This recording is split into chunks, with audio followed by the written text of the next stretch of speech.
with Bob Tasca driving it.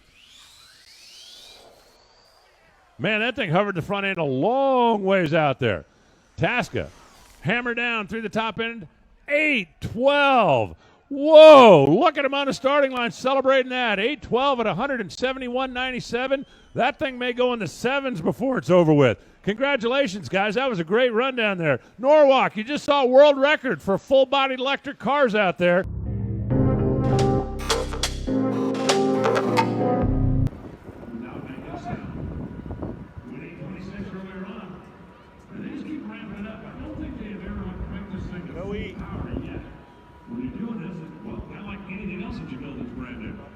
Sneak up on it, ease up on it, check all your stuff, make sure you're doing what you need to do.